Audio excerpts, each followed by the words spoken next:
전쟁을 알지 못하면 역사도 알 수 없다. 이야기로 만나는 토크멘터리 전쟁사. 저희가 쭉 용병에 대해서 다뤄드리고 있는데요. 그렇다면은 이렇게 화려했던 용병 시대가 이제 중세 근세 와서는 끝이 나나? 라는 궁금증이 좀 생기거든요. 어떻게 되나요? 현대에는 훨씬 더 복잡한 형태의 용병, 그다음에 훨씬 더 합법화되고, 그다음에 심지어 법인화된 용병들이 존재합니다. 현대 용병에는 유명한 데가 있나요? 우리가 예전에 한번 얘기했었던 로디지아. 아, 짐바브웨. 네네네. 그쪽도 이제 용병이 많이 활약한 전쟁이었죠. 근데 좀 씁쓸한 짐바브웨예요. 좀. 그렇죠. 그게 참 백인 집에서 해방됐다는 게 짐바브웨인데 네. 또 지금 또 아프리카에서 최악의 나라 중에 하나죠. 그렇게 해서. 네. 근데 짐바브웨는 그때 당시에 그 자기의 힘으로 사실은 해결할 수 있는 문제를 정치적인 영향 때문에 사실 해결을 못했던 거잖아요. 이게 60년대가 그야말로 아프리카 내전, 이게 나라마다 성한 나라가 없어요. 네. 아프리카 내전사는 피해가는 나라가 없을 정도로 많은데 그러다 보니까 아프리카 국가들이 이제 정치적으로 잘 안 조직되고 부족들 이렇게 많고 그러다 보니까 그냥 용병 전쟁이 돼버려요. 막 끌어들이는 거죠. 또 이게 당시 2차 세계대전 끝나고 그걸 우리가 전쟁 실업자라고 하나요? 그러니까 그런 이제 참전 용사들이 너무 많았어요. 그렇죠. 그쪽 계통에서 이제 프로페셔널 워리어라고 하는. 어마어마한 사람들이 전쟁에 참전했잖아요. 그리고 또 살기 힘들고 네. 그러면 이제 들어와서 이제 아프리카 시장이 열린 거죠. 60년대에 대부분 아프리카 나라들이 독립한 그런 시기였을 네네. 거예요. 독립을 하는데 항상 우리가 그랬듯이 아프리카에서 독립을 할 때 강대국들이 나오면서 자기네들 마음대로 국경선을 찍고 나왔는데 예전에 중동에 있을 때도 그랬었지만 사이가 안 좋은 부족들이 한 나라에 같이 있는 거예요. 그러니까요. 그러면 이건 뭐 말도 안 되는 전쟁. 저쪽 부족이 정권을 잡느냐 우리가 잡느냐에 따라서 부족 전체의 운명이 달라질 수 그렇죠. 있는 거잖아요. 맞습니다. 그리고 이게 선진국에 의해서 어떤 국가 체제가 만들어졌잖아요. 네. 근데 이 사람들은 원래 아프리카 부족으로 살았다고요. 네. 자기들이 성장해서 국가를 만든 게 아니고 이식이 됐거든요. 근데 갑자기 이제 제국주 국가가 쏙 빠져버리니까 옷에 너무 큰 옷을 입은 거죠. 그리고 권력을 잡고 그렇죠. 군대 조직하고 하니까 현대 무기와 현대적 군사 조직으로 부족들이 하던 짓을 하게 되는 거죠. 이렇게 되면 싸움이 심해지고 용병이 단순히 군대로만 오는 게 아니고요. 이게 빠져버리니까 소위 군대를 운영할 장교 하사관 훈련시킬 사람들이 없잖아요. 이럴 때 이제 역전의 용사들이 돈 받고 들어와서 관리해 주는 거죠. 사실 그러면 그런 상황은 아프리카 거의 전 국가가 다 마찬가지인데 그렇죠. 왜 로디지아 용병이 유명한 거예요? 그러게. 로디지아가 돈이 좀 많았지 않나? 아마 그때 전 세계의 용병이 로디지아에 들어가서 활약을 한 걸 많은 언론들이 보도를 했었어요. 아하. 그리고 로디지아 같은 경우에는 대놓고 유럽에다가 용병을 모집을 했거든요. 네. 지금도 존재하는데 솔저 오브 포춘이라고 해서 용병 잡지가 지금도 발행이 됩니다. 그래서 그 잡지에 보면 회사별로 어떤 타입의 인원을 구한다는 게 쭉 나와요. 약간 인력 시장 같은 네, 그런 그러니까. 느낌인데요? 용병 찾을 땐 용병 막 이런 거잖아요. 근데 그러면 실제로 그 잡지를 보고 원하는 사람은 또 연락을 하기도 하나요? 70년대 후반, 80년대 초반에는 이제 영국 같은 데 가서 신문을 펴보면 광고란 같은데 용병 모집 광고가 정말 그 많습니다. 영화에도 나올 거래 아마 이렇게 신문 네. 광고 보고 자기네들 사인이 또 있는 거예요. 보고 이제 우리 팀이 모이는구나 뭐 이러면서 가는 거 있어요. 그래서 오면 또 병과를 거기서 나눕니다. 당신 통신 가능하냐? 아니면 뭐 의무병 가능하냐? 면접을 뭐 이런 보는 식으로. 거군요. 그리고 용병 부대는 특성이 배신을 잘 당하잖아요. 이 용병 역사에 또 끊임없는 역사이기 때문에 네. 자기들이 신뢰하는 지휘관, 자기들이 싸워본 사람들 이런 사람들 아니면 잘 이렇게 안 해요. 군벌처럼 이게 팀이 돼버리는 거예요. 그 고대 그 중세까지 저희가 계속 용병을 배웠을 때도 용병 대장의 역할이 정말 중요했었잖아요. 맞아요. 이거 현대전에서도 마찬가지네요. 이거. 그렇죠. 근데 이제 문제는 이제 현대전 이제 시간이 가면 갈수록 90년대 이후에는 네. 그 단순히 용병 대장이 아니라 법인체가 설립돼서 이제 활동을 하게 됩니다. 그러니까 그것도 사실은 여러 가지 이유가 있지만은 신뢰라는 면도 있을 거예요.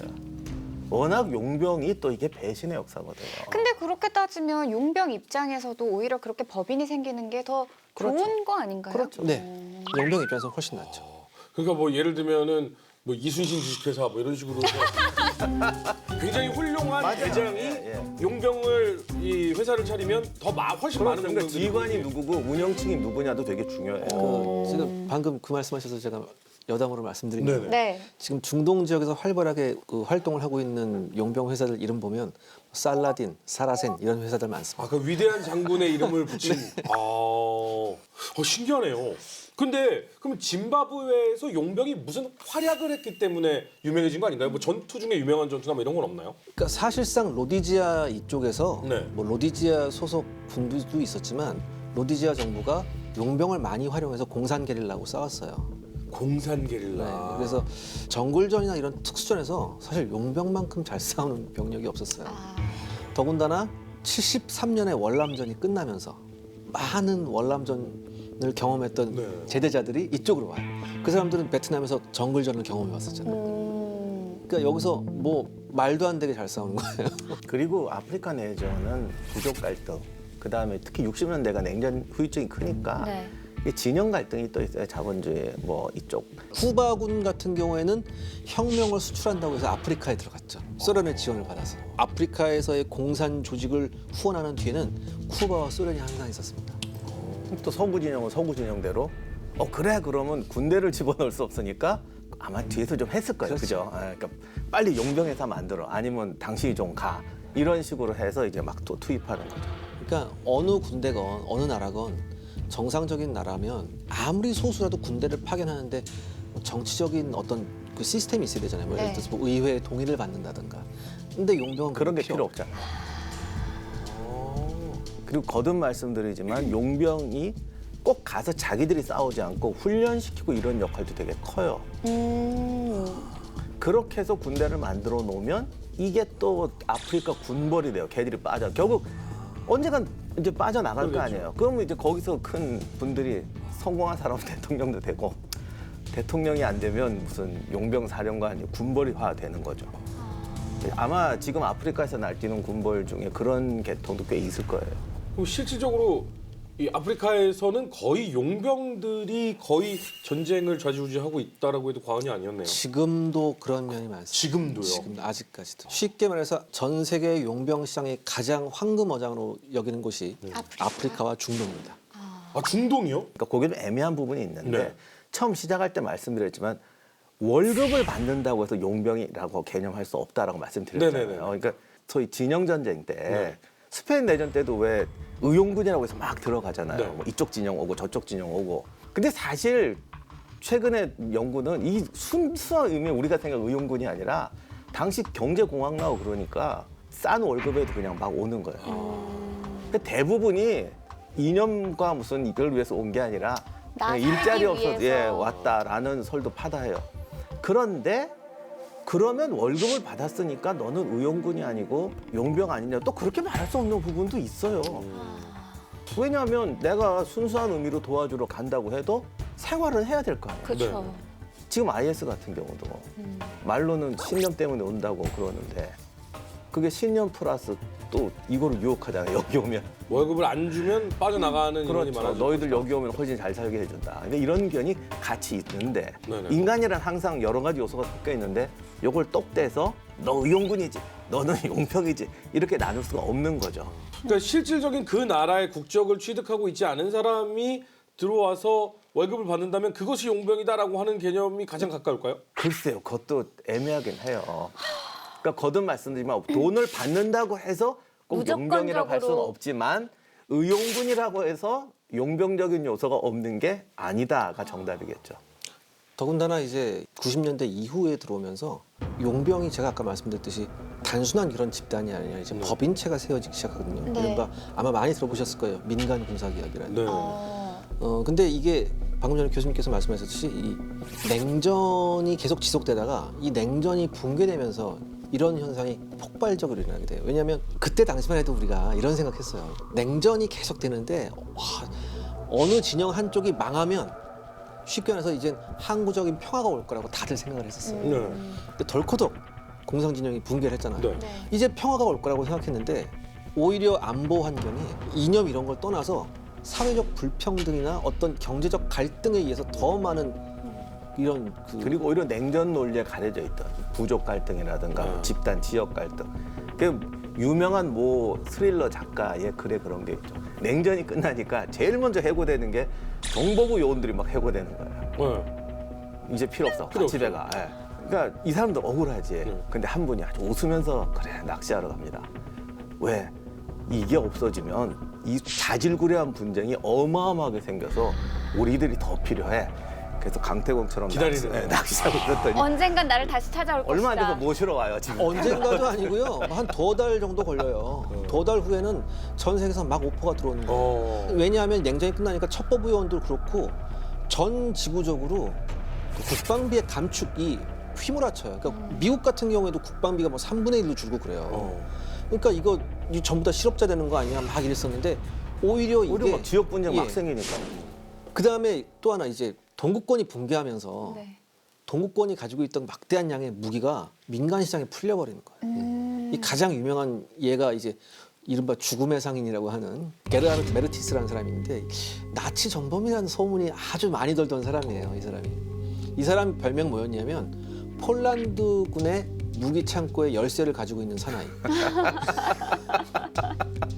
분명히 어느 그 국가에 소속된 사람도 아니고 민간인인데 무기가 예, 어마무시해요. 폴란드에 들어가서 어마어마한 양의 무기를 열차에 실어서 와요. 그런데 만약에 검문을 받잖아요. 그럼 이 사람이 전화 한 통만 걸면 전부 다 통과였어. 프리패스. 예. 그러니까 어디서 난 거예요? 폴란드군 정부가 왜냐하면 동구권이 무너지니까 돈이 없잖아요. 군대가 막 해산되고 아 잉여 무기를 팔아서라도 우리가 살아야겠다 그런 생각을 많이 했어요. 그래서 장군들이 유력한 그 동구권에 있는 장군들이 개인적으로 무기를 팔아먹은 예가 대다수예요. 그걸 이제 소화시켜준 역할을 그렇죠. 했군요. 그러니까 이런 대단히 우수한 무기들이 전 세계 민간 시장에 확 풀립니다. 그뿐인가요? 동구권 병사들이 또 용병 시장의 에이스예요. 에이스. 아 그래요? 그 이라크나 아프가니스탄에서 많은 민간 군사기업에서 이제 동구권 병사들을 고용을 했었는데 그 평가를 들어보면 네. 현장에서 막 굴려먹기 딱 좋다. 이런 얘기가 아 있었어요. 좀 씁쓸하다. 서구 애들은 비싸잖아요. 아, 아 그러면 이라크에서도 용병을 썼으면 이라크 전쟁 당시에도 그럼 용병들이 활약을 한 거예요? 아 모르셨습니까? 미군하고 이라크군하고 싸운 거 아니었었어요? 아, 이게 정말 기가 막힌 노릇입니다, 이게. 그러니까 예를 들어서 제가 하나 말씀드릴게요. 네. 91년에 우리가 1차 걸프전이 일어났었죠. 네. 이때 1차 걸프전이 일어났을 때 미군을 주축으로 한 다국적군이 거의 한 33개국이 왔습니다. 병력은 한 68만 정도 됐었고요. 근데 거의 일선에서 싸우고 밀고 들어간 건 그렇죠. 미군이었어요. 그렇죠. 네. 미국이 40만이 넘었으니까. 그러니까 1차 걸프전 때 이라크의 항복을 받아내기까지 한 45일 정도 걸렸었어요. 그렇죠. 그다음에 그 이후부터 이제 12년 후에 다시 한번 이라크 전쟁이 발발합니다. 이때는 미국과 영국만 참가를 했었죠. 이때 병력은 미군이 25만 5천, 영국군 4만 5천, 한 30만 정도 돼요. 그러니까 68만에서 30만이니까 거의 절반 이하로 줄었죠. 근데 전쟁은 26일 만에 끝납니다. 그러니까 물론 이라크군이 많이 약화돼 있긴 했었지만 절반도 안 되는 병력으로 절반 약간 넘는 기간에 모든 전쟁을 끝나버렸어요. 이게 바로 뭐 덕분이었냐? 바로 민간 군사기업의 협조가 있었어요. 럼스펠드 국방장관이라고 그때 국방장관. 아 맞아요, 네. 럼스펠드. 네. 이 사람이 원래 이제 아버지 부시 때도 국방장관이었어요. 네. 그 다음에 그때 나와서 이제 헬리버튼이라는 회사에 있었다가 다시 국방장관이 됐는데 아, 네. 그 정부에서 일하다가 민간 기업에 있다가 다시 또 그렇지. 들어간 거예요? 미군의 군사 개혁을 합니다. 군사 체질 개선을 합니다. 이제까지의 냉전형 군대는 안 된다.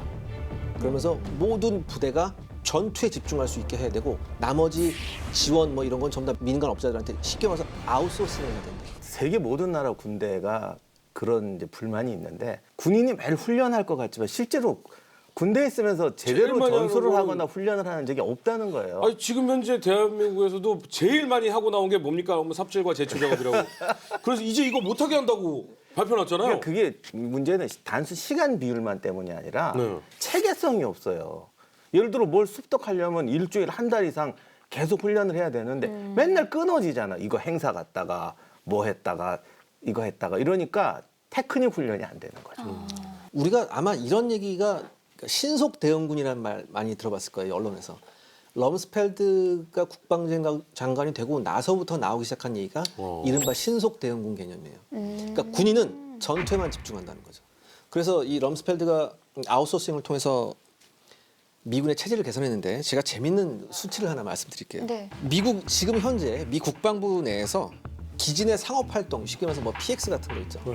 그 상업 활동의 25%, 그다음에 창 정비라고 있죠. 왜 기갑 차량이나 차량 같은 거를 뭐 대규모 그 공장창에서 이렇게 정비하는 것들, 창 정비의 35%, 재무 회계의 10%, 그다음에 육군 비행 교육의 70%, 그다음에 초과 자산 매각. 예를 들어서 미국 같은 경우에는 뭐 잉여 부품이 나오면 이걸 민간한테 팔아요. 이런 그 초과 자산 매각의 45%를 전부 다 민간 업자들한테 불화해서 하고 있습니다. 더욱이 이제 제일 큰 게 세탁소. 세탁소요? 네. 빨래는 스스로 하는 거 아닙니까? 스스로 하는데요? 아, 그게 따로 돼 있는 건가요? 사실 의외로요. 사실 군인은 땀 흘리는 엄청 직업이잖아요. 그쵸. 그걸 빨고 뭐 이거 빨고 하면 의외로 시간 많이 잡아먹는다고요. 그러니까 이게 군인을 편하게 해주자가 아니고요. 제가 볼 땐 또 단순히 수치적으로 훈련 시간을 늘리자가 아니고 거듭 말씀드리지만 어떤 체계성. 일주일 동안 할 거면 일주일 동안 전념해야지 중간에 딴 일로 빠지면 안 된다는 거예요. 그래서 미군 지금 이 아프가니스탄이나 이라크에 있는 기지들에서 제일 인력 많이 동원하고 큰 시설이 세탁소 시설이에요. 왜냐하면 항상 미국이 지금 고질적인 만성적인 병력 부족이 시달리고 있거든요. 그렇기 때문에 이제는 뭐 대리미병도 없고 세탁병도 없이 전부 다 전투에 가는 거예요. 우리 군인들은 다 하는데 다 하는데 우리 군들은. 근데 미군은 지금 하이테크 군대로 바뀌면서 병력이 사실 부족하긴 하죠. 근데 이게 좀 예전에 이제 군대 다녀오신 분들은 지금 이제 방송 보시면서 내가 나 때는. 각은 내가 얼마나 잘 세웠는데 뭐 내가 빨래하면 내가 어떻게 하고 근데 이제는 좀 완전히 군이 그 개혁을 해가지고 지금 뉴스에 엄청 많이 나왔잖아요. 제초 작업 이런 거 전혀 이제 군인들이 하지 못하게 할 것이다. 그래서 이제는 진짜 군대다운 군대 가고 싶은 군대. 그래서 정말 군인들은 군인들의 목적에 맞는 군인들이 배워야 하는 것만 배우고 해야 되는 것만 하게 시키겠다.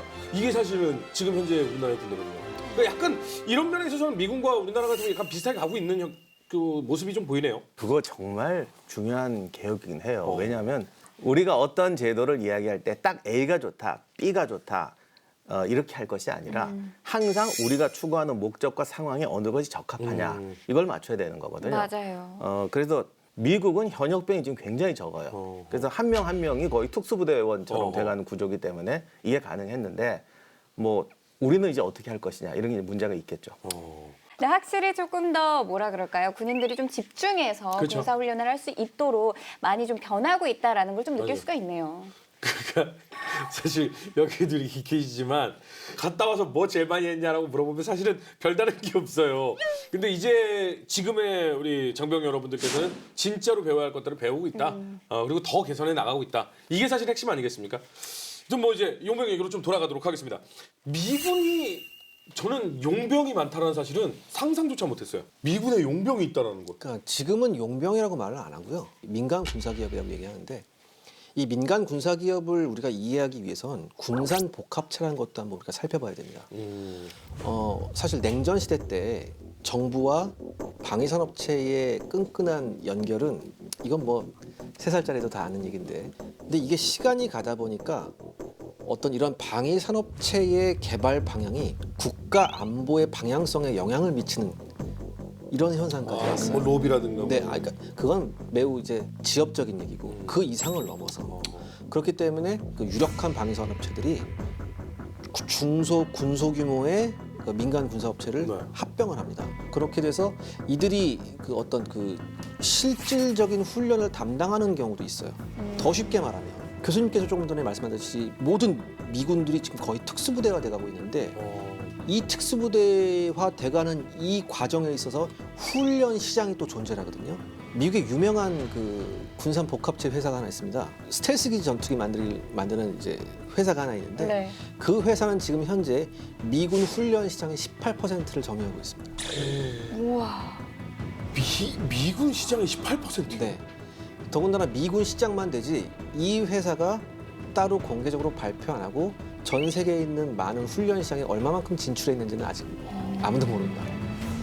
그러면 사실 미군의 지금 현재 그러니까 민간 군사 기업이 담당하고 있는 그러니까 용병이 어느 정도 차지하고 있나요? 지금 현재 전체적인 미군하고 따지고 보면. 미군을 대신해서 싸우는 병력은 그렇게 많지 않은데 아하. 여러 방면에서의 지원, 군사 지원은 뭐 퍼센테이지를 여기서 잘 말씀드릴 수가 없을 정도예요. 그러니까 왜냐하면 통계가 다 다르고 통계가 많이 블록화돼 있었어요. 왜냐하면 노하우라든가 경력, 군대도 전문직들이 있잖아요. 예전에 걸프전 할 때도 전차는 병사가 몰지만 전차를 날라주는 트럭, 아하. 이 엄청난 트럭, 이 운전 아무나 못 하거든요. 아, 이분은 그냥 봉급도 엄청 세요. 아, 그럼요. 아, 그러면 사실 전쟁에서 전투 병력을 제외하고 그것을 도와주고 보조하는 역할을 하는 부대가 사실은 숫자가 훨씬 더 많잖아요. 그걸 단순히 그 용병화라기보다는 지금은 전문화의 개념이에요. 제가 오늘 다큐에서 본 건데 항공모함에 5,000명, 8,000명 살잖아요. 네. 항공모함이 일주일마다 보급을 받거든요. 네. 배 움직여야지 사람들 생필품 이걸 보급을 받아야 되는데 그 몇 가지인지도 모르겠는데 그걸 누가 세요? 하다가 볼펜 한 자루가 부족해도 바다에서 구할 수 없어요. 그렇죠. 이건 컴퓨터도 못 한대. 어. 그래서 거기가 정말 말뚝 직업이에요. 이건 경험이 경험을 낳고 경험이 실력을 낳기 때문에 그 사람은 나가라는 소리는 안 한답니다. 제가 조금 더 현실적인 얘기 하나 해드릴게요. 이라크 전쟁 때 이제 콘보이 같은 거 있죠. 이렇게 수송 차량 같은 거 네. 민간 군사기업체가 많이 맡았는데 신입 운전하는 신입 직원 주급이 $6,000였습니다. 일주일에 600만 원이요? 네, 초봉이요? 네. 우리 오늘부터 헬스 가서 몸 빼고 재입대하러 갑시다. 여자도 받아주나요? 지현 씨는 군기를 해이하게 만들 수 있기 때문에 안 됩니다. 아. 네, 가가지고 높은 목소리로 끙끙끙끙 막 이렇게 하면 안 됩니다. 힘들어. 오늘은 여기까지만 하자. 군기 교육대 가야 돼요. 안 됩니다. 아니 근데 지금 계속해서 민간 군사 기업의 얘기가 계속 나오고 있거든요. 민간 군사 기업. 요즘 어떤 기업들이 있는 거예요? 계속해서 제가 민간 군사기업 말씀드렸습니다. 이 민간 군사기업은 한마디로 법인화된 아주 합법적인 영역에 있어서 활동을 하죠. 그리고 이들이 이제 대표적으로 봤을 땐 세 종류로 분류가 됩니다. 군사력 제공기업, 네. 군사력 자문기업, 그다음에 군수 지원기업 이렇게 아하. 세 종류로 나눠져요. 그러니까 훈련을 시켜주는 기업이 있고 무기를 대는 기업이 있고 수송이라든가 보급을 해주는 직접 전투 행위에 참가하는 직접 전투도 한 거예요? 예, 그런 기업들도 있습니다. 아니 근데 그러면 혹시 우리나라에도 에이, 민간 우리나라 우리 군사기업이- 장병들이 얼마나 대단한데 설마 우리나라에 용병이 있겠어요? 우리나라에도 제가 알고 있기론 그 민간 군사기업이 존재를 하고요. 근데 그렇게 뭐 외국같이 그런 경우는 아니고 그 인력 제공에 있어서 어느 정도 뭐 활동을 하고 있다. 그 정도는 제가 알고 있습니다. 그러니까 이게 꼭 용병 시장 개념은 아니고 네. 예를 들어 뭐 어느 거부나 중요한 사람 VIP의 경호원을 뽑는다든가 그 정도. 아니면 그 지금 동남아에 있는 군대에서 교관을 뽑는다든가 뭐 이런 네. 거 할 때요. 한국 그 특히 특수부대 출신들이 이 아시아에서 최고로 하던데요, 대우가. 그래서 이건 용병하고는 좀 다르죠. 네. 예를 들어서 만수로 같은 그런 어마어마한 그 중동 재벌들 있잖아요. 네. 요트 타고 돌아다니거든요. 네. 어떤 모 재벌은 꼭 미국에 가서 3개월씩 놀다 온다는데 배 띄워놓고 그런데 그 배 누가 지켜요? 우리 영화에서도 많이 봤지만 그런데 누가 들어가서 특수경호원들. 하면 큰일 나잖아. 네. 그럼 거기는 청소부 주방장 전부 SAA 출신들. 아. 그러니까 제가 요리사가 사실은 특수부대에서 이거를 하시던 소림사 주방장이 이제는 뭐 요트 주방장으로 바뀌고. 주걱으로 표적을 맞추는 그렇군요. 제가 알기 쉽게 과거 용병하고 그럼 지금 민간 군사기업하고 좋아요. 좀 비교를 어떤 좀 비교가 해주세요. 있는지. 네네. 첫 번째 조직을 한번 보면요. 이제 과거 용병은 이제 개별 병사들이 임시로 모인 조직일 수 있죠. 근데 민간 군사기업은 거듭 말씀드리지만 이제 법인이다. 완전 법인이고. 그다음에 동기를 보면 과거 용병들은 이제 단순 경제적 이익, 아주 단발성. 그런데 비해서 민간 군사기업은 개인의 이익 추구가 아니라 기업 이윤을 추구하는 겁니다. 진짜 하나의 회사라고 볼 네. 수가 있겠네요. 사원증 나오는 거죠. 그럼 함부로 자를 수도 없고 그렇죠. 그럼 막 데모하고 노조도 있습니다. 오! 야 여기 노조 진짜 무섭겠다. 뭐야 여기 노조는 진짜 무섭겠는데요?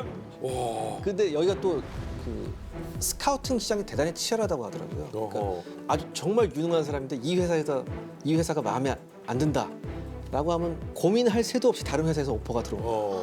왜 거기 있어? 이런 식으로. 역시나 프리랜서의 예. 일에다 그다음에 이제 인력 채용 같은 경우에는 과거 용병은 대놓고 채용을 그러니까 잘 못했대요. 그러니까 아주 은밀하게 이렇게 네. 했는데 이 민간 군사기업은 이제 공개 채용합니다. 투명하게. 예, 공개 채용하죠.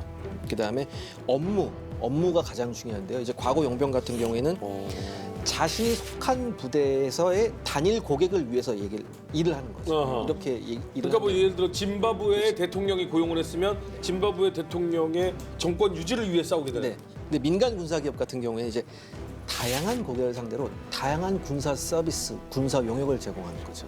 예전 같이 이제 단순하게 전투만이 아니라 여러 가지 군에 관한 모든 서비스를 제공하는 겁니다. 아니 근데 저 갑자기 궁금한 게 생겼는데 만약에 전투용병이나 지원부대나 뭐 이런 것들을 제공하는 역할을 했다 이거예요. 예를 들면 IS를 진압하는 담당을 하는 걸 민간 군사 기업에서 의뢰를 수주해서 담당을 했다. IS에서 나는 저 기업을 앞으로 뭐 우리 IS의 적이다. 뭐 이렇게 할 수도 있는 거잖아요. 그런 단체는 예를 들어서 서방 국가하고 싸우기도 힘든데 무슨 일개 회사하고 그렇게 하겠어요? 그래요? 예. 워낙 큰 시장을 또 담당하고. 예를 들어서 이런 건 있어요. 이쪽도 고용할 수 있고 저쪽도 고용할 수 있잖아요. 네. 그렇죠. 그러니까 예전에 우리가 용병 했을 때도 이쪽도 용병을 고용하고 저쪽도 용병. 같은 나라 군대가 만나고. 지금도 마찬가지입니다. 이쪽도 저쪽 회사를 할 수 있고 A와 B 회사가 네. 만날 수 있잖아요. 어떻게 동료 만나면 어떻게 해요? 그렇게 되면은 그걸 중재하는 보험 회사가 있습니다. 우와. 절대 민간 군사 기업끼리는 교전하지 않는다는 불문율 같은 게 있어요. 딱 근데 과장님, 잠깐만, 저희 보험 이렇게 되는 거야? 모든 민간 군사 기업에는 보험 회사와 법무 대리인이 상주를 합니다. 그래서 전선에 같이 따라가요. 아 그래서 같은 뭐 부대를 만나거나 이 같은 소속을 만나게 되면 띠리리 해가지고 정보가 다 돌 거 아니에요. 그러면 교전하기 전에 만나요. 서로 만나요. 옛날에 잉카에 들어간 스페인 군대가 어떻게 보면 이거 비슷하거든요. 그 보험 계약은 다 있어요. 네. 그래서 아마 그때도 그런 일 생겼을 것 같아. 저 동굴을 누가 먼저 차지하느냐. 그러니까 이 부족에 있는 금을 누가 먼저 들어가가지고 예, 금을 그럴 때 뺏어오느냐. 또 우리가 잘 기록이 부족하니까 모르지만 결투로 해결하거나 보험회사 직원이 해결했겠죠. 너무 신기하다. 그러니까 예를 들어서 그럼 어떻게 싸워야 되는데 이쪽이 점령하게 해놓고선 거기에서 받는 인센티브 얼마씩을 주기로 뭐 이런 경우가 상당히 서다했어요. 그러면 그 용병을 고용한 계약자 입장에서는 조금 불만족스러운 상황이 발생할 수도 있겠는데요. 그렇지만 그 기업들이 그것만 끝나는 게 아니에요. 대부분 기업들이 들어가면 뭐냐면 직접 전투행위 외에 고용주의 군대를 키우기 위한 그런 훈련 시스템 같은 걸 정말 많이 제공하거든요. 그러니까 계약할 때 조건이 있잖아요. 기술 이전 어디까지 할 거냐. 그러니까 오히려 이렇게 군사력 제공 기업 같은 경우에는 이라크전 이전까지 많았지만 이라크 전쟁 이후에는 오히려 이런 군사력 제공 기업이 영역이 축소되고 오히려 이제 군사력 제공 자문 기업의 그 어떤 시장이 훨씬 넓어졌습니다. 그래서 사실 아까도 말씀드렸지만 바로 이런 문제 때문에 지금 아프리카가 용병은 빠지고 그 민간 군사 기업이나 이렇게 봐서 과거였던 용병의 문제점은 많이 없어지는 것 같은데 아프리카인들 속에서 군벌과 용병을 만들어낸다는 거예요. 그렇죠. 이게 외국인이 아니라 현지인을 가지고 하니까 이거 용병이 아니라 군벌화가 돼버려요. 그래서 이걸 대리 전쟁이라고 할 수도 없고, 하여간 전쟁할 수 있는 능력을 자꾸 양산시켜 놓으니까. 맞습니다. 그러니까 씨앗은 많이 심어져 있는데 여기에 물을 줘버리니까 이 그렇죠. 씨앗들이 팍 예. 싸우게 트는 거니까. 그게 아마 이게 앞으로 아프리카에서 큰 문제가 될 거예요. 근데 저 궁금한 게요. 아프리카라든가 이렇게 약간은 개발도상국 같은 아직은 발전하지 못한 나라들이면 용병이면 상당히 비싼 걸로 알고 있거든요. 그러니까 보통 일반 용병 한 명 한 명의 월급만 들어도 어마어마한데 이걸 군대를 그대로 다 받아들일 정도면 정말 국가의 자산으로 하더라도 이게 부족할 정도 같은데 어떻게 고용을 한 거예요? 거기에 대한 가장 대표적인 예가 하나 있습니다. 이제 90년대 중반이었는데요. 아프리카의 이제 시에라리온이라는 나라가 시에라리온 있죠. 예. 많이 들어보셨을 네네네. 거예요. 거기가 왜 유명하냐면 조그만 다이아. 다이아몬드 같은. 시에라리온 다이아야. 대항해 시대에 나와요. 그게 거기 나온 거예요. 다이아야. 우리 어떻게 또- 하나 했어요. 그리고 영화도 있어요. 우리가 바다에서 만난 적 없는지 모르겠어요. 왠지 만나시지 않으셨을까. 육두구 가지러 가고 한다고. 근데 그 나라에서 내전이 일어났습니다. 그래서 반군한테 정부군이 전복 직전까지 갔어요. 외국인들이 탈출하고 난리가 났습니다. 수도 함락 직전에 시에라리온 정부가 익제큐티브 아웃컴스라는 용병 회사하고 계약을 합니다. 이 회사는 전형적인 군사력 제공 기업이었어요. 계약이 체결 그 다음 날 국적 불명의 헬리콥터들이 나타나기 시작합니다. 아무 국적 마크도 없어요. 거기서 갑자기 헬기 대패로 특수부대들이 뛰어내리다니 반군을 마구 소탕하는 거예요. 그 전투력 차이가 예. 어마어마하죠. 그러더니 한 달도 안 돼서 반군의 비밀기지 끝까지 수색을 해서 전부 다 경멸을 해버립니다. 바로 이 회사가 해내요. 이 회사 이 직원들이 어떤 사람들이었냐면 옛날에 남아프리카 공화국 군의 특수부대 출신들이었어요. 이 부대가 전체로 와서 회사를 설립한 거예요. 그럼 방금 말씀하셨듯이 도대체 지급을 어떻게 하느냐. 시에라리온 정부가 여기서 협상을 하죠. 우리나라 다이아몬드 채굴권의 일정 부분을 주겠다. 우와, 아, 다이아 채굴권을 제가 알고 있기로는 약 한 10%라고 알고 있어요. 10%. 그래도 어마어마하죠. 그럼요. 나라를 통째로 잃는 것보다야 나. 그럼요. 아마 요거를 배경으로 한 영화가 유명한 그 블러드 다이아몬드일 거예요. 그 레오나르도 디카프리가 나왔던 영화인데. 아들 찾아다니는 그 현지 주민 도와주는 역할. 그렇죠. 그죠, 맞죠? 예, 예. 그래서 그 레오나르도 디카프리오가 그 회사 다이아몬드 채굴 회사에 일하고. 네. 허준 씨는 모르는 게 뭐예요? 나 되게 돈에 관련된 건데 모르는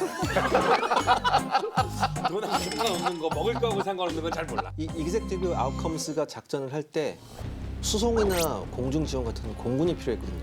근데 시에라리온에 공군이 당연히 없을 거 아니에요. 그래서 또 다른 회사 에어스캔이라는 회사하고 하청 계약을 맺어서 이 에어스캔이 날라와서 사설 공군의 역할을 했습니다. 하도 급도 줘요. 네.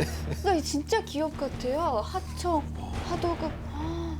재하청 주고 막 그러니까요. 비정규직 쓰고 안 돼 이런 거 나빠요. 근데 방금 말씀하신 대로 아프리카 같은 경우는 자국 군대가 제대로 기능을 안 하는 상태에서 불러오니까 돈으로 평화를 사는 게 아니라 돈으로 전쟁을 사는 건지 돈으로 평화를 사는 건지 좀 애매합니다만 하여간 그런 일이 벌어지는 그래서 거죠. 켄 실버스타인이라는 사람이 유명한 리포터가 책을 하나 썼잖아요. 전쟁을 팝니다. 그 책이 베스트셀러가 됐죠. 그 책의 내용이 민간 군사기업에 대한 내용이었어요. 근데 어떻게 보면 어떤 부분에 있어서 민간 군사 기업이 하는 좋은 역할들도 있고 아프리카 같은 이 개발이 아직 덜 된 나라에 있어서만큼은 정말 악영향을 끼칠 수도 있고라는 뭐 이런 생각이 드네요. 근데 이 이그제큐티브 아웃컴스라는 회사가 1999년에 일단 해체가 돼요. 왜냐하면 언론에 집중적인 포화를 맞았거든요. 이게 그야말로 이제 학살을 했다. 이게 죽음의 군대 아니냐. 돈 받고 하는. 그러니까 이 회사가 해체를 했어요. 그러면서 성급한 언론들이 뭐라고 얘기했냐면 이제 용병의 시대는 끝났다. 군사기업의 시대는 끝났다라고 얘기했는데 여기 나오는 인원들이 전 세계적으로 퍼져서 전 세계적으로 민간 군사기업을 창업시킵니다. 아 최정예들이 흩어져서 각자의 회사를 차라리 그냥 그들을 모아두는 게 좀 더 모아놨으면, 나았을 네. 뻔했는데. 우리가 세상에 근본적인 요인이 있는데 겉의 현상을 뗀다고 맞아요. 해서 없어지지 않아요. 맞아요. 그러니까 한마디로 사업이 세계화된 거죠. 민간 군사 사업이 세계화됐어요. 근데 사실 그 바람에 이게 광산 떼줄 수 없는 나라는 어떡하겠어요. 그럼요. 결국 더 가혹행위하고 자기 국민들 더 괴롭힐 자기 국민이 아니죠. 옆에 부족들 이런 사람들 더 빨아먹을 수밖에 없는 거죠. 그렇게 빨아서 용병한테 그러니- 유지시키고. 예, 그러니까 이제 아프리카가 점점 더 이게 나아지질 않잖아요, 전쟁이 지금. 그리고 이제 시간이 지나면 지날수록 이제 이런 기업들이 또 생겨나는데 가장 아마 대표적인 그룹이 블랙워터라고 많이 들어보셨을 거예요. 이라크 전쟁에서 가장 활약을 했던 기업이었죠. 이라크 전쟁 때 이라크 전쟁이 끝나고 나서 초대 총독으로 폴 브레머라는 사람이 갔는데 이 폴 브레머의 경호를 담당했던 회사입니다. 우리가 보통 국가 주요 인사의 경호라고 하면 국가기관이 나서야 되는 걸로 알고 네. 있는데 그렇지 않고 민간 회사가 나서서 이 사람을 경호했고요. 이 블랙워터 같은 경우에는 어떤 상징적으로 이 회사가 선발에 엄격한 기준이 있어요. 무조건 그린베레, 델타포스, 네이비실 이런 인력들을 특수부대들. 뽑습니다. 미국 내에 2,400만 평방미터의 훈련장이 있습니다. 우와, 여기서 2,400만이요. 예, 우와, 그래서 엄청나네. 대단히 다양한 상황을 놓고서 모든 훈련이 가능합니다. 쉽게 말해서 뭐 하이제킹 상황, 컨보이 상황, 시가전 상황 전부 다 훈련을 다 할 수 있습니다. 그래서 지금 현역 특수부대가 거기 아마 예, 거기서 위탁되어 그러니까 지금 블랙워터도 지금은 해체됐어요. 여러 가지 문제가 많았거든요, 이 사람들도.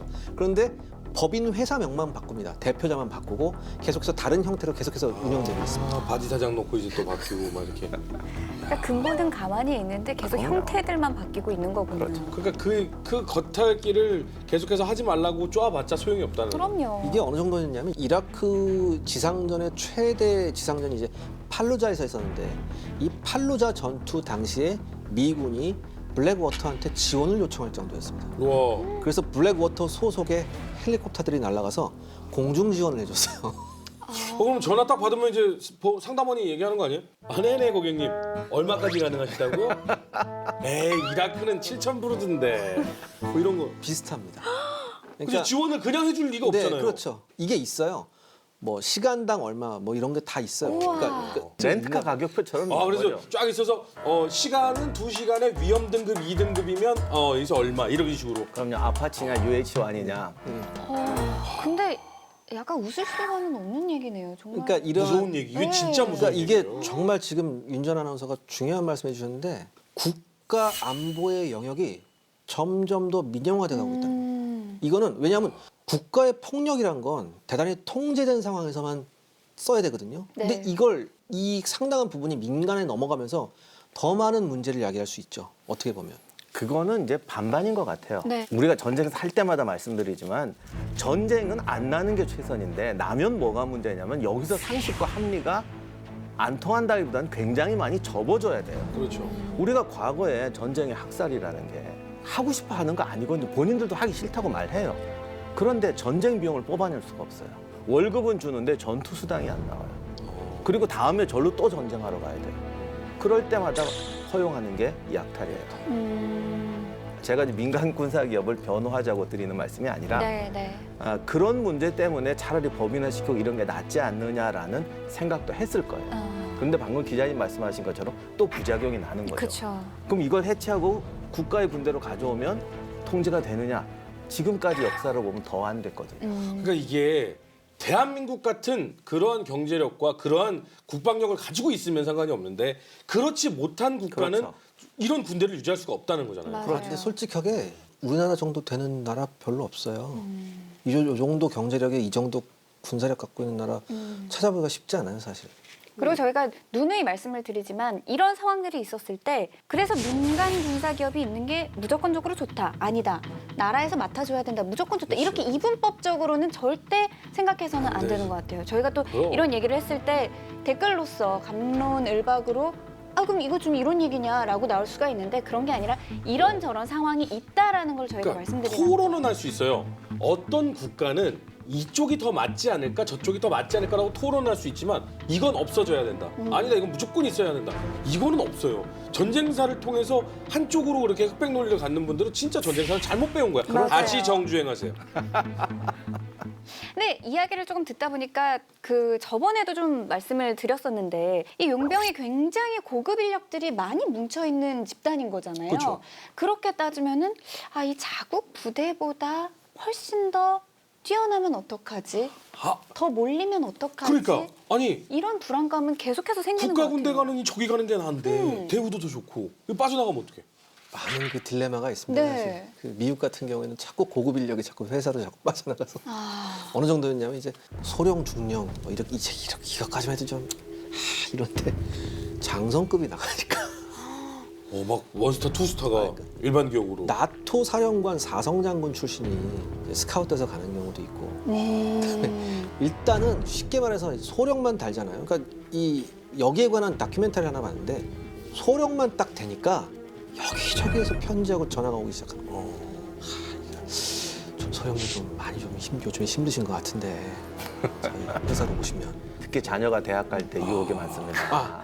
중령 나이가 딱 그때 딱 그때 진짜. 딱 중령 나이. 아니 근데 이거를 꼭 그 사람의 도덕성을 가지고 뭐라 하기에는 말씀하신 대로 이제 자녀 교육도 있는 문제고. 그러니까 그때 회사들이 많이 하는 얘기가 있어요. 우리 역시 정부를 위해서 일하고 있습니다. 이런 얘기를 해요. 그리고 우리는 도덕적으로 옳지 않은 곳에 군대를 파견하거나 하지 않습니다. 그런 건 아닙니다.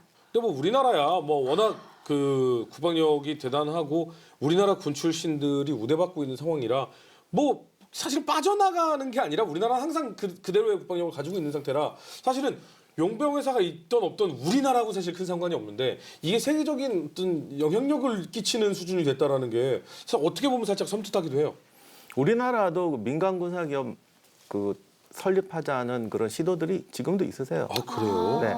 물론 뭐 아직 제가 알기로는 국회에서 통과는 안 된 거로 알고 있습니다만 옳다 그르다 말은 제가 못하겠고 하여간 그런 노력은 있고 긍정스러운 부분도 있고 염려스러운 포인트도 있어서 논쟁 중인 걸로 알고 있습니다. 근데 박사님 저희 전쟁사 고대 전쟁부터 지금까지 계속해서 저희가 공부를 해오면서 절대적으로 수천 년간 변하지 않는 우리 진리가 있었잖아요. 돈으로 평화를 살 수는 없다. 근데 민간 군사 기업이라는 건 결국 돈을 주고 힘을 끌어들여서 평화를 산다는 거잖아요. 그런 경우하고는 다르죠. 내가 군사력을 포기하고 돈으로 상대의 침략을 막겠다라는 방식이 좋지 않은 것이고, 그 다음에 자국민은 그냥 놀고 외국 군대들 사다가 쟤들이 전쟁 대신 시키자, 이런 경우를 말씀드린 거고, 네. 지금 경우는 물론 사용하기에 나라 다르겠습니다만 민간 군사 기업이 반드시 기본 군대나 뭐 이런 걸 다 포기하지 않는 것은 아니니까요. 상황에 따라 다릅니다만. 이건 뭐 아까 기자님께서 말씀하셨던 전투력을 직접 제공하는 것도 물론 있겠지만 훈련을 시킨다든지 아니면 이 군수 물자를 제공한다든지 이런 것들의 또 차이도 있으니까요. 그쪽 시장이 지금 훨씬 큽니다. 아하. 전투력 시장에 비해서 군사 자문이나 지원 기업이 훨씬 시장이 넓은 건 사실이에요. 근데 이것은 기본적으로 국방이라는 것도 국가가 반드시 직접 관리해야 한다는 의무도 있습니다만 기술이 하이테크가 발달하고 하면서 점점 전문화가 돼 간다는 거예요.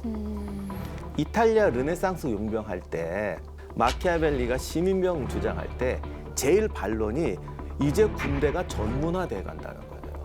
총과 대포가 나오니까 전술도 복잡해지고, 마키아벨리가 어거지를 쓴 게 왜 총과 대포는 10%밖에 쓸모가 없어라고 어거지를 쓰는 이유가 뭐냐면 전문화를 인정하면 용병을 인정해야 되거든요. 직업군인을 인정해야 되고, 제가 직업군인 용병이라는 뜻은 아니에요. 그러니까 소위 말하는 전문화라는 추세를 거부해야 됐던 거예요. 근데 역사는 그렇게 발달해 왔고, 요즘 전투기 한 대가 얼마짜리냐고요. 그러니까 이거를 차라리 민간 기술자들 또는 군에서 경력을 쌓은 사람들이 평생 군에만 있을 수도 없고, 그 사람들이 뭐 딴 거 할 수도 없고, 그리고 그 전문성을 살리자, 이런 취지도 있는 거죠. 그러면 민간 군사 기업 중에 좀 정말 거대하고 좀 큰 규모를 자랑하는 기업들을 저희가 들으면 알만한 뭐 이런 거 없나요? 상징적이고 현재까지 활동을 하고 있는 회사죠. MPRI라는 회사가 있습니다. 역시 미국 회사인데요. 이 MPRI는 가장 대표적인 군사력 자문 기업입니다. 무려 12,000명의 직원들이 있는데요. 이 12,000명 대부분이 미군 고위 지휘관 출신입니다. 굉장한 고급 네. 인력들이네요. 사실 이 회사를 차리게 된 배경도 미군 수뇌부에 어떤 그 권유가 있었다고 하더라고요. 오히려 요즘의 기업들이 대부분 좀 그렇더라고요. 그러니까 조금 이제 많은 인력들이 좀 올라오고 인건비도 많이 나가는데 여기에 전문화된 인력이 요만큼 있으면 너희들이 그러면 회사를 차려 우리가 요만큼을 너희한테 수주해 줄게. 이거를 권유했다는 거예요. 예. 이 회사의 가장 큰 장점이 뭐냐면 어마어마한 인적 데이터베이스를 가지고 있다는 얘기죠. 그래서 이 회사가 뭐 지금 어마어마합니다. 아까 말씀드렸던 그 나토 사성 장군도 이 회사에 고문으로 있고요. 근데 이 MPRI가 가장 이름을 떨친 게 94, 95년에 유고 내전이 있었죠. 유고, 네네. 이때 MPRI가 세계적인 명성을 떨쳐요. 이때 세르비아 군한테 크로아티아 군이 완전히 뭐 박살이 나고 있었거든요. 근데 이때 미국이 직접적으로 군사력을 제공하기에는 여러 가지 문제가 많았어요. 또 의회 승인이나 뭐 여론이나 이런 게 있었기 때문에 MPRI하고 계약을 합니다. 그러자마자 MPRI에서 45명의 인력을 크로아티아로 파견하죠. 45명이요? 네. 얼마 안 되네요. 이 45명의 인력이 크로아티아로 가서 크로아티아 군의 전반적인 그 체질 개선을 돕습니다. 불과 1년 만에 크로아티아 군을 완전 체질 개선해서요. 세르비아 군하고 전투가 시작됐는데 이 크로아티아 군이 세르비아 군을 박살냅니다. 이 세르비아 군은 전투가 시작된 이후에 어쩔 수 없이 크로아티아 군하고 휴전을 해야 됐을 정도로. 그때 세르비아 군이 그 인정 청소로 악명을 떨쳤거든요. 세르비아 유명했죠. 그때는 또 왜 강대국들이 개입 안 하냐고 난리였어요. 그러니까 이런 편법을 사용한 거죠. 어찌됐든 1년 만에 45명의 전문가가 한 국가를 바꿔놨네요. 이게 PR이라고 할까요? 미 정부가 또 PR을 많이 해줘가지고. 이 기업에서 예. 한번 싹 바뀝니다. 왜냐하면 이 크로아티아 작전이 그 폭풍 작전이라는 작전명이었는데 거기에 대한 보고서를 이런 걸 요구하는 나라들한테 그 보고서를 줘요. 이러한 사례가 있다. 이렇게 훌륭하게 체질 개선이 된 예가 있다. 이 다음부터 MPRI의 주가가 제가 알기로는 그 다음에 상장도 된 걸로 알고 있어요. 상장 기업이에요. 예. 근데 이것도 아까 말씀의 동어 반복인데 어떻게 보면은 긍정적일 수도 있죠. 그 다음부터 MPRI가 이제 그런 거 전문으로 해요. 가서 이제 뭐 경비대 체제에서. 창설하고 그 이런 거 도와주는데 이게 어떻게 보면 강대국 군사 개입 안 하고 좋게 보면 스스로 제대로 된 군대를 만들어서 제대로 된 국가가 되게 한다라는 취지일 수도 있는데 실제로 아프리카에 가면 제대로 군대가 만들어지는 게 아니라 군벌이 만들어진다는 거죠. 그걸 가지고 나쁜 데에다가 힘을 예, 쓰니까. 그리고 이제 비용 원가 절감 또 비용 뽑아내려고 하고 지금 이게 그걸 또 장기적으로 보면 하나의 성장 과정으로 봐야 될지 더 악화되는 병증을 주는 거로 봐야 될지는 이제 또 뒤에 역사가 봐야 평가를 할 텐데 현재로는 그런 딜레마가 있습니다. 다음 이야기. 민간 군사 기업의 활약으로 점점 더 전문화되어가는 용병 시기장. 이번엔 전설의 용병이 찾아온다. 현대 용병 그 두 번째 이야기. 그 유명한 이제 부르카라는 용병이죠. 구루카. 아마 정말 부르카는 많이 알고 계실 거예요. 칼로도 많이 알고 있죠. 그렇죠. 칼로. 부르카는 두 가지 조건을 딱 만족시키는 거죠. 왜냐? 네팔한테 탄압받던 소수 부족이에요. 그리고 싸움을 기가 막히게 잘해요. 모든 조건이 영국이 참전한 모든 전쟁에 다 참전했는데 그때마다 일호 하나씩은 남기더라고요.